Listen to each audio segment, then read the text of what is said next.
You're listening to the Heart-Centered Service Podcast, a podcast to help freelancers create the lifestyle of their dreams while doing work that brings them purpose. I'm your host, Francesca Mamlin. And I'm your other host, Krista Aoki. Each week, we'll release new episodes with tips and personal stories for online service-based entrepreneurs. We hope you enjoy.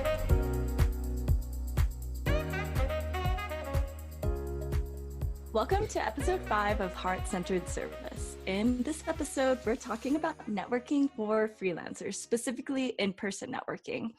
A lot of people ask me how I find my clients, and they seem to always be surprised to find out that most of my clients are from my in-person network. Actually, all of them are from my in-person network. So today, we're going to dive into our tips and experience for in-person networking. And the reason why I wanted to talk about this was because I just attended the Craft and Commerce conference hosted by ConvertKit in Boise, Idaho. And that would have been my second time attending the conference. And it's a conference for creators, and I absolutely loved it. And Fran, you also attended the She Did It Her Way Summit in Chicago a couple years ago, and you still, to this day, rave to me about the connections you made. And actually, now that I think about it, we we met at a networking event too. So yeah, in-person networking. Yeah, what do you think? Yeah, we did meet at a networking event. That is true. In-person networking is probably one of the most powerful things that you can do when you're trying to build like an online service-based business. Yeah, I did attend the She Did It Her Way Summit. I actually attended the very first one. They do one every year now, and I was at the very first one. And a lot of my podcast guests have come from the connections I made there. I learned so much. I've met so many amazing people. It was an amazing experience.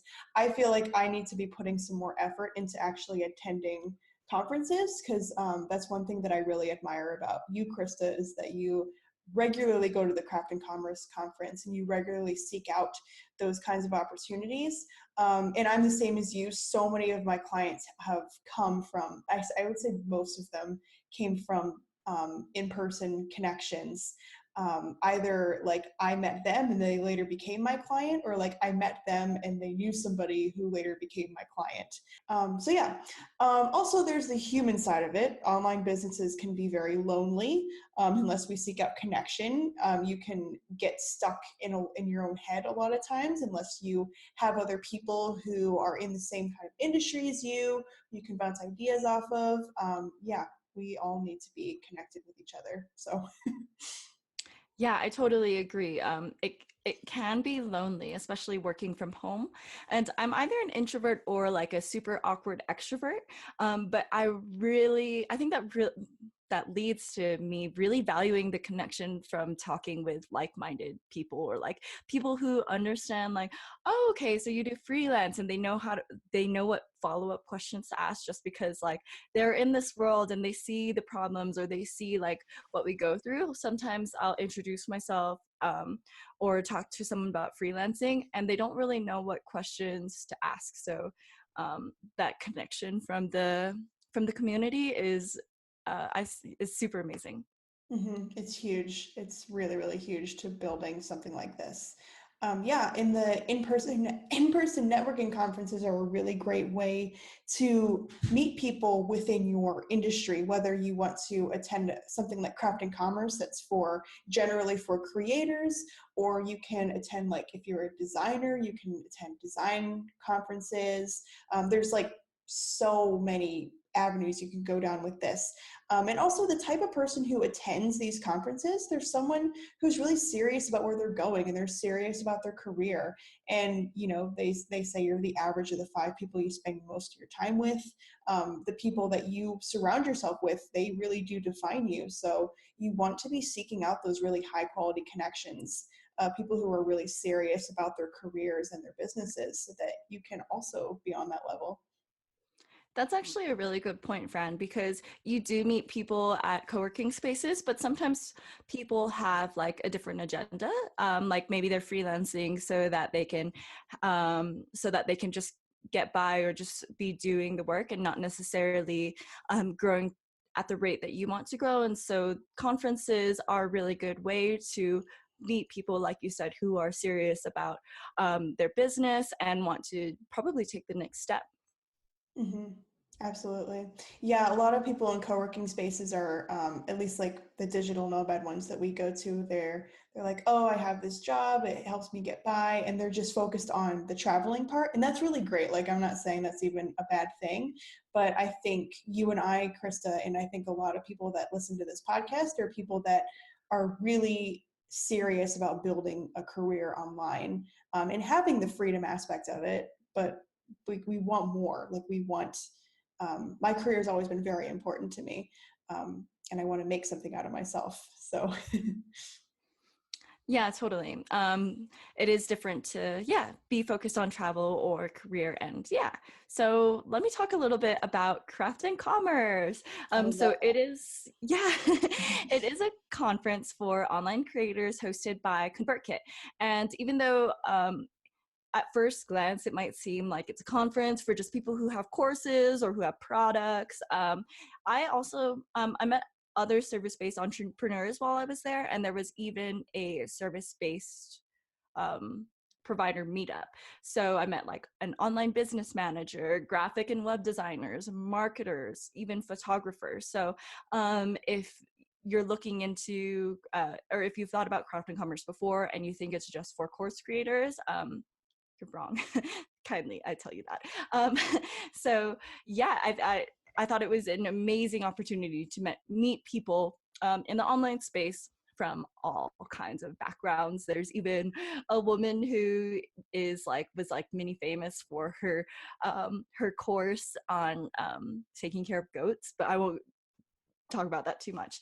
So I love craft and commerce. And Fran, you and I went to a conference where they locked us in a room for 3 days, all day.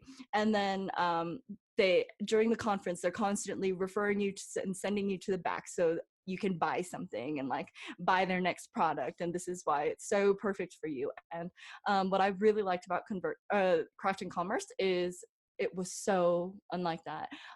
It's really about the community and making connections and learning. And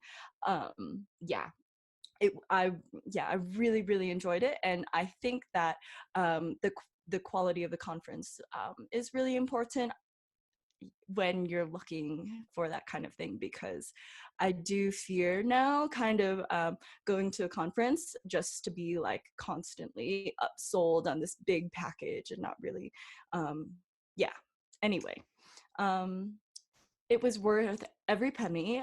If anyone's curious, it cost me about $1,000 to $1,300 to attend. And that is including the conference fee, hotel, meals, Uber and Lyfts, and then the flights were the most expensive part for me, but because I'm including my flight from Thailand to the States and then my flight from Boise to Colorado, where I am now.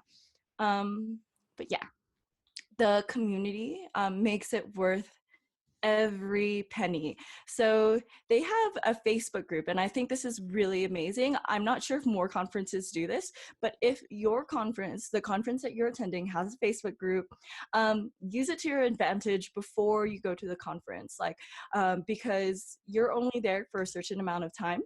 So post and like start making connections in the Facebook group before you attend. And I actually got this tip from another podcaster, Pete McPherson of Do We Even Blog. He has like a list of how to make the most of your conference experience that we can link in the show notes. But before I attended, they actually encouraged people to before the conference, they encourage people to just post a 1-minute video introducing themselves and saying what they like most about being a creator.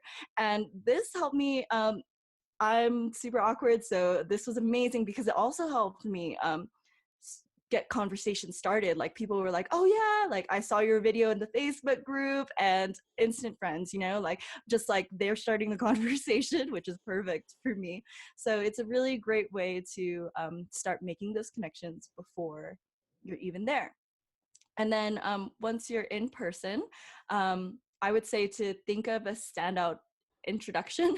My favorite one was an introduction by this calligrapher, Crooked Calligraphy, and she introduced herself to someone like, oh yeah, I'm a calligrapher and I like to curse, or something like that, and it just like really stands out and it's really unique. And obviously I'm still talking about her a few days later, so it's worth it to really think about how you want to introduce yourself and how you want to be remembered by others.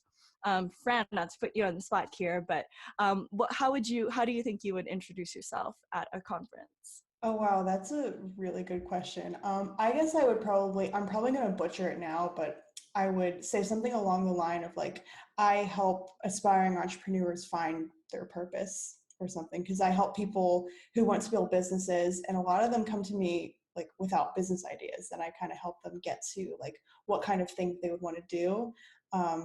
Probably find a snappier way to say that, but No, and that's think about. Yeah, that's really good too, because it's also more than saying like I'm a business coach, and then so you're like cutting like past all the questions of like, oh, what kind of business question or what kind of business coaching do you do, and if someone knows someone who is aspiring to like be like own a business and like find their purpose, then they'd like, oh, I have the perfect person to recommend to you. Yeah. Yeah, it's really good to get specific with the introductions, because just from living this life as an online freelancer and making connections with other ones, I feel like the beginning of the conversation always is like the same, like, oh, what do you do? Oh, like what kind of people do you help? Oh, like I feel like I'm answering the same questions over and over again. And it's like, especially when you're in a conference setting where you're making a lot of introductions, having something that you can go to that just kind of like gets all of that out of the way so you can actually start talking, like that is quite significant.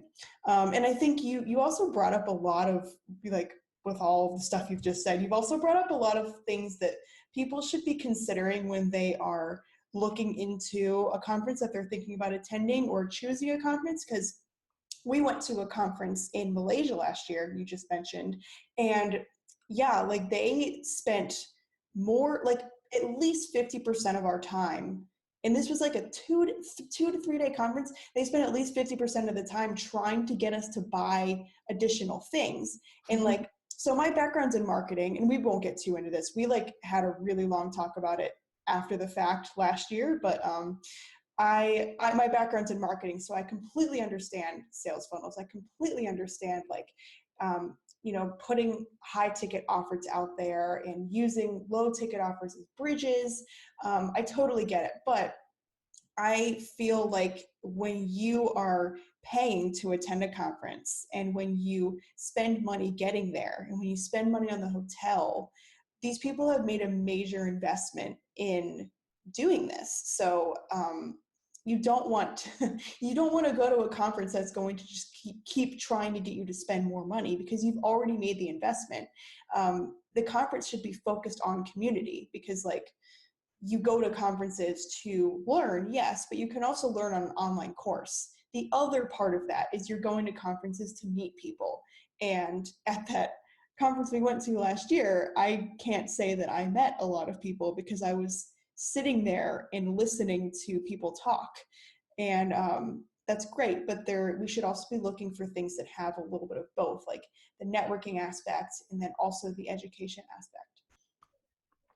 Yeah, definitely. Actually, maybe that's also why Craft and Commerce is so well structured. So maybe this is a shout to everyone who's looking into conferences to look at the agenda, because there's like a welcoming dinner, there's time for meetups, and there are these opportunities to really like socialize and connect. And whilst I didn't go to every opportunity because introvert, it was still really great to have like, oh yeah, I'm going to a networking dinner, so I know that I have to put my socializing hat on and yeah, meet new people, and that was really great too. That's awesome. It sounds like a good time. I should go next year. Yes, you definitely should. And I also got to meet people who I respect or who I really look up to online. And so I would say if you're going to a conference and you see someone who you massively respect, mention something specific. And I think this is actually just a life skill to be specific when you compliment someone. But for example, I walked up to this girl whose videos I've watched, and I told her like, oh, I saw your video where you talked about coding and dancing, and those are two opposite things that I'm interested in as well. And I think she was really surprised about that. And this also like kind of goes past just like, oh, hey, I think you're amazing, like great job. But it's actually like talking about like being specific with your compliment, and maybe even talking about how it impacted you, and then having like a follow-up question or something like that. But that's just a really great way to start the conversation with someone who you look up to. That's awesome. And like, there have been a couple of times where I've been on the receiving end of that, like where people have reached out to me and been like, for my other podcasts, like, oh, I really love this specific podcast episode because it like helped me with this. Like that it makes people so happy to hear stuff like that. And they will remember you because they'll notice that you took some kind of interest in them, and they will, reciprocate by taking interest in you. And it's awesome. It's a connection. Yeah, definitely. So Fran, we have worked at a number of co-working spaces together. I don't know if there's a number, but yeah, so another way to meet people and network can be from going to co-working spaces. So what do you think? What do you have to say about that? Yeah, I really love co-working spaces. I think in terms of meeting people, there's a little bit more finesse that has to go into it because people go to co-working spaces to work. So going around and socializing and introducing yourself isn't really something that's going to be necessarily accepted at all times. So I think when you're looking to specifically meet people, I would say find a co-working space that hosts a lot of, or not even a lot, that hosts some number of events. Like there's places like the world famous Dojo in Bali, and they host like 5 events every day because they're huge and they have a massive community. But then there's some smaller co-working spaces that are like a little more tight knit, a little less, there's probably less going on, but they like make sure that the social component exists because, if you want a place to just work, you could go to a coffee shop. But you're joining a co-working space for a reason. And then you have to really challenge yourself to connect with people, and maybe even challenge yourself to give a talk or teach something, like maybe lead one of the events. A lot of times the co-working spaces pull from the actual community for experts that can lead some of the events or teach some of the classes, because then people will recognize you and approach you. When I was working at the dojo, I went to a class on Facebook ads, and I literally knew nothing about Facebook ads. Like it was like that I didn't know a single thing. I knew that you paid for them and that that somehow they reached more people. But this guy, like he created a very simple, straightforward approach to using free content to like build an audience and like use your pixel. And like it was like it completely blew my mind, and I tried it out and like got success with it. And I sought him out later on, and I was like, you're amazing. And so like that's the kind of stuff that can happen if you maybe get outside of your comfort zone a little bit and see if you can teach something that you know to the community. So what do you think about co-working spaces, Krista? Yeah, so I really agree with you about holding a workshop or teaching something to the community, because then you're giving value and you're making yourself known for something. So I am really big on making yourself known as this freelancer or this person who specializes in this. And it doesn't even have to be totally related to what you do. I've given workshops on how I like organize my clients and how I like streamline my client systems. So, and I've also given workshops on branding, but I think that it's really, and you've given workshops too, like you've hosted some workshops at the last co-working space where we were at. So I think it really helps people to like, I think it really helps people, and then it like makes you known for something, and you're like, you're teaching, so people are learning from you. And then in the future, like you said, you reached out to that guy later on and you told him how it helped you. And I think this is just like, yeah, it's a great long-term approach to making yourself known for something. Yeah, and I think when you're trying to build an online business, there's some need to create a persona for yourself, which like that's an entirely different topic. But when you challenge yourself to speak in public, and to lead events, then you are challenging yourself to develop that persona that needs to step forward every time you market yourself online or create content for your business. And it's a really good experience. And like I led a couple of moon circles at the last co-working space we were at, which is not totally related to my business, but it helped me kind of exercise my coaching muscle. Like there's a lot of talk about personal development in the moon circles, and there's a lot of like helping people come to conclusions about things, which is exactly what a coach does. So it helps you practice at your craft in a really interesting and fun way that gets you out of your comfort zone. So yeah, lead an event. It'll be fun. Definitely. Yeah, and co-working spaces, like you say, are great for attending meetups or social events if they do have them. Like Dojo, like what you were saying, they have every Friday beach and beers, and then they have like a lunch during the week as well. And that's just good to like talk story with people, get to know people, and expand your network. And if you're an introvert like me and going to these meetups and social events makes you want to like jump out a window, to exaggerate a little bit, then I would say create cues for people to start a conversation with you. For example, I have pretty unique office accessories. This has been my thing since I was working at a law office, and my desk was filled with like pink stapler, pink like file organizer, pink mouse. And it starts a conversation and kind of like, yeah, I still to this day have all of my like pink laptop, pink keyboard, and it really does like help people, one, like have something to talk about with me. And yeah, it's kind of like branded to my vibe or my person.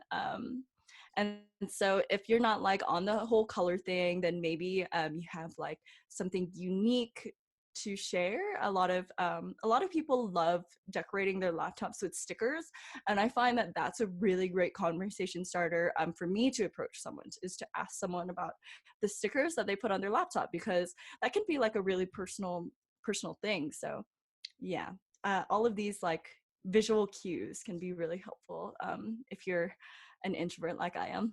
Yeah, I love that. And I was looking at your pink headphones as you were talking about how all of your things are pink. And it's true. Like I have seen with my own eyes, it starts conversations with people. And like another idea that's not related to like visual stuff is I keep a deck of tarot cards on my desk, which I mean, I'm really woo, and you guys listeners will eventually realize that about me, is I'm very woo and I like the mystical stuff. But I always have people that come up to my desk every day and they're like, hey, can I pull a tarot card for the day? Because it's kind of a common practice to just like pull a tarot card for the day and like see what the energy's like. And it has created a lot of connections for me with people who are just curious about something that I have on my desk and that is a part of me. So yeah, that's a really good way a little subtle way to just be this person in the co-working space, so that people know you and approach you. And when people feel like they know something about you, they feel more comfortable coming up to you, because walking up to a stranger and introducing yourself isn't normally something that people feel totally comfortable doing. So if they have some kind of angle, it's more likely to happen. Oh, that's such a good point. Yeah, that's a really good point to like bring a little bit of you into the co-working space. Something random but relevant is I'm pretty open about my love of the video game League of Legends. And so actually to help me start a conversation and really connect with a couple of people at the last co-working space where we were. And so like someone was just like, oh yeah, so I downloaded League of Legends the other day, and then we like sat in the empty co-working office, and like I watched him play it on his laptop. And oh, and actually you came to play League of Legends with me, but okay, but I did. let's not get too distracted. But just like you can really bring these like parts of you that maybe like you think are weird, that people won't really connect with, but be unapologetically you, and like people will find a way to connect with you and approach you about that.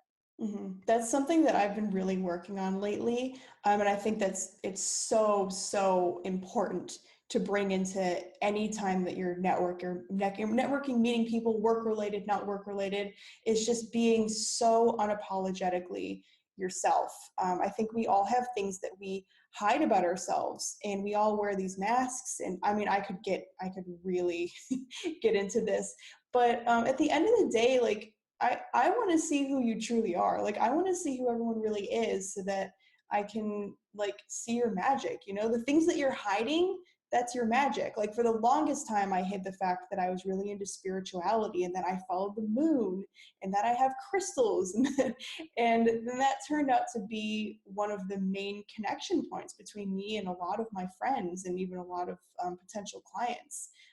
Yeah, the thing that you're afraid to share, that's your magic. Oh, definitely. And so, how do you think someone can bring their magic into what we're going to talk about next, meetups or lunches? Because I know for me, when I go to a meetup or lunch, it's kind of like what we were saying earlier. It's the same conversation over and over and over again. And actually, I struggle with going deep. And maybe meetups and lunches just aren't the place to go deep. But do you have any ideas or things, recommendations for bringing yourself to a meetup or lunch? So this just popped into my head. I don't know if it's a legitimate thing that we should do, but so there was this guy at our co-working space. His name is Vernon, and he totally won't mind me saying this about him. He he's a really interesting guy, and one thing that I noticed about him is that when we tried to ask him like a generic question, like I think when I first met him, I was like, "So where are you from?" And he was like, ask me a different question. Like, he literally just rejected the question, because I think, like, especially if you're digital nomads and you're traveling, we have the same conversations over and over and over and over. So this guy eventually was just like, let's skip all of it and just like talk about something else. So that's one thing you could do. But if you don't want to if you don't want to do that, like, it can sometimes be rude to do that in certain situations. Maybe come up with a more interesting question ahead of time that you can bring into the situation. Like, if you're going to go to a lunch, maybe instead of asking people like, oh, so where are you from? What do you do? How long have you been in the city? All of those generic questions, maybe ask them like, what is something that you're working on right now that you're really excited about? Or like, what's a weird hobby that you have? Or like, just a different question. Those are such good questions. And actually, when you say that, I think those are questions that I would want to be asked at a networking event, because those are things obviously, when you say that, I think of things that I'm really excited about and that I want to talk about. So I think those are really good questions. And at Crafting Commerce, I watched this workshop by the girl behind the webinars at ConvertKit, Isa Adney, and she did a webinars workshop, and the entire time she was like, I love talking about webinars. I don't think 75 minutes is long enough, and I could see like how excited she was. And so yeah, those are really great questions to find what people get excited about.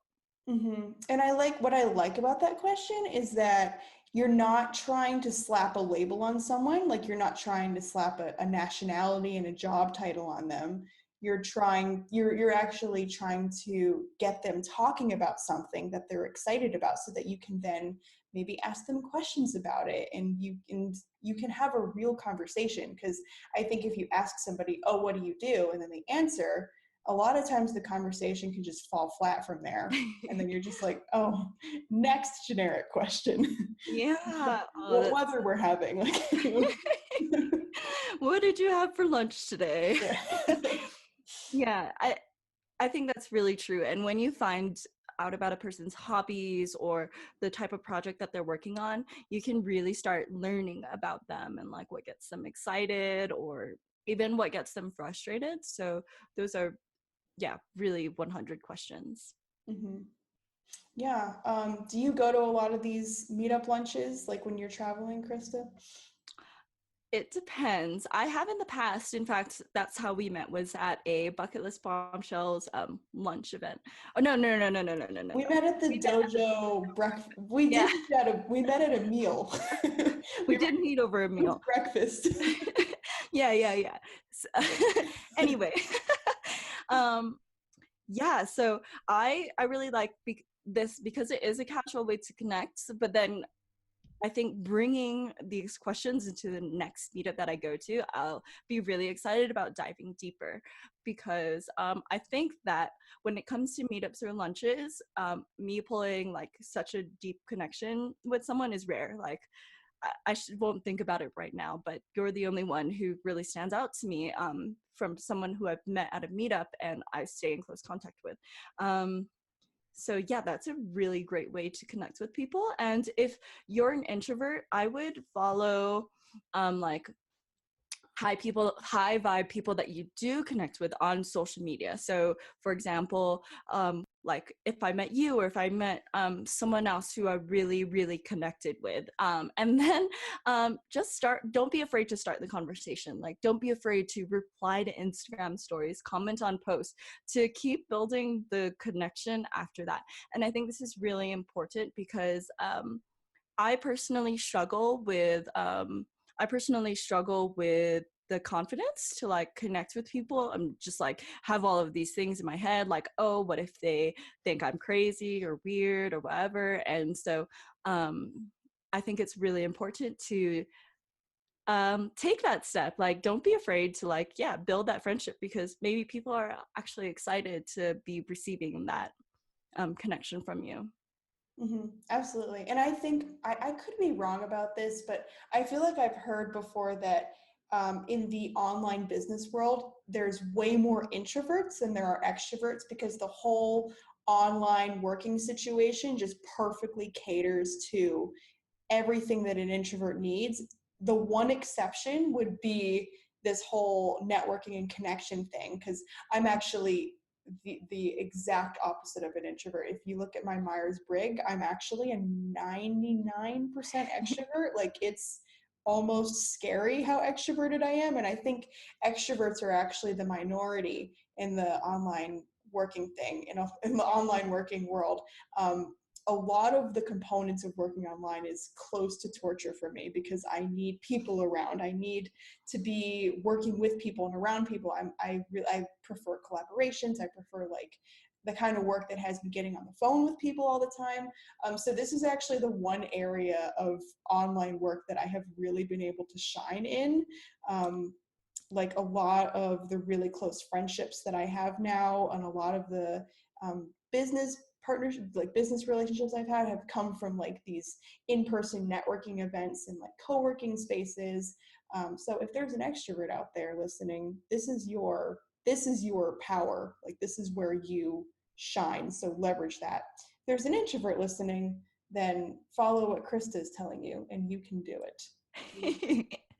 So Somebody Fran, asked me for a coffee date or a Zoom call, whether or not I knew them, I would be very excited. So you can always reach out to me. yeah, I think people, yeah, shouldn't be afraid to ask someone for coffee in person or a la Zoom. I'm actually have a couple people on my list who I want to like ask to like a Zoom coffee date or something in the next few weeks. But Fran, if someone's traveling and they're in a new city or in a new place, or they don't really know how to reach out to anyone, or they're scared to reach out to someone maybe online, what do you recommend for an in-person networking? The first place I would go to is meetup.com. It's a website called meetup.com, and most major cities have activity on that website. There are like little clubs that are created. Like in Columbus, Ohio, where I'm from, they have a female entrepreneur meetup group. And they have like meetup groups for like bird watching and for like this interest and that. Like they're like, if you go to somewhere like New York City or like London or Paris or Bangkok, like you'll find hundreds of meetup groups that cater to pretty much any interest. Smaller cities, like there will be less, of course, but it's a really great website. I've used it to connect with other entrepreneurs in my entrepreneurial career. I also used it when I was in college to connect with people who had similar interests as me and to like develop interests and stuff. So I am obsessed with meetup.com. So if you're in a new city, that's the first place you should look. The second place is probably Facebook. Like there's a lot of Facebook communities that also do in-person meetups, like the Female Digital Nomad group that our friend Milo runs. There's one for like literally just go on Facebook and type in like your city and digital nomads, or just your city and like entrepreneurs, and see what's out there. I don't know this from, I'm very extroverted, but so Krista, you can tell me if I'm wrong about this. Maybe it's a little easier to attend a group event and make a connection there than it is to be like, I want to ask this person to coffee. Ooh, okay, great point. So it might be easier in the sense of you're around a lot of people, but I actually find that being forced to talk to someone one-on-one, I find I have an easier time being a part of a conversation. If I'm at a dinner table or a lunch, like, and there's a bunch of like extroverts around, or like people are like really connecting, then I actually get intimidated and I get really quiet. So I guess it's just about knowing how you react in certain situations, or knowing how you are in certain situations, and then either taking the next step to do that or just challenging yourself to do both.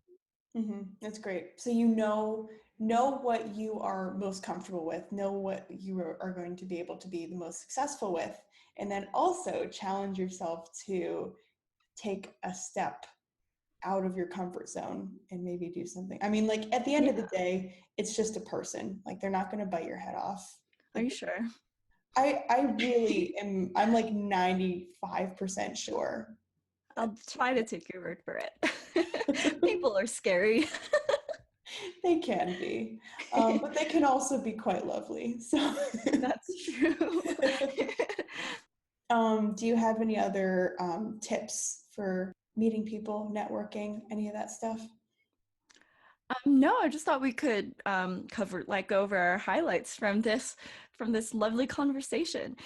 And I think we actually went an entire episode without thinking of another episode idea. But while we were running dry. but while we were on our call earlier, before we got on here, we did think of another episode to add. So yeah, we did. I guess it's a good problem to have. That's true. So my favorite takeaways from this conversation is your advice to really give value. And I think that it's more than just giving value to, say, a co-working community by hosting a course or workshop, but just when possible. And Pat Flynn made a good point at the Craft and Commerce conference. He mentioned that even when he was meeting other people who he wanted to, like when he was being very intentional with who he met. I'm butchering the story, so maybe I shouldn't have said his name. But he really thought about the value that he could give the other person. For example, his expertise in podcasting. So really think about the value that you're giving to others. Actually, yeah, and I had a conversation with an email marketer, and it was really nice. Like, we were just having a conversation, like, about what we did, and she threw a million ideas at me. It was really amazing. Like, I really remember her for that, and I remember her as an expert because she just knows like where to take things when she's presented with a random problem, just in like a casual conversation. So yeah, that's probably my favorite takeaway, is to give value when possible. That's a really good takeaway, and I love the examples that you gave. And that's something that we should all be keeping in the back of our mind with every interaction, is like, what can I bring to this other person? Because like, imagine if we lived in a world as like, I'll just make it a little smaller, as like the online business owners. Imagine if we were always thinking about like, how can I help this person? Like, what an amazing community would we build that way? So that's a really good one. I guess my favorite takeaway is all of the things that you said about the Craft and Commerce conference, and the things that you need to consider when you're thinking about going to an in-person conference, because that's a really big decision to make. Like, you're taking time out of your life to go to a new city, to go and spend, like, you're in the conference like all day every day when you're in it. So you have to really think about who you're giving your time and your money to. Heart-centered service listeners, thanks for listening. And we're not on iTunes yet, but we are hoping to be soon. But in the meantime, we would love to hear what you think about the podcast, and if there are any other topics that you would like to hear in the future. I've been receiving really great messages and feedback about freelance, about the podcast, and like how we're talking about freelancing. So if you want to be a part of the conversation, then join our Facebook community, join our Facebook fam at heartcenteredservice.co/community. Yeah, sounds great. And we're excited to come at you with another episode next week. Hopefully by then we will be on iTunes. I don't know what is taking them so long, but whatever. It's a giant company, so, you know. The process. The process. So until then, we hope you have a great week. Go make some connections, and goodbye. Aloha.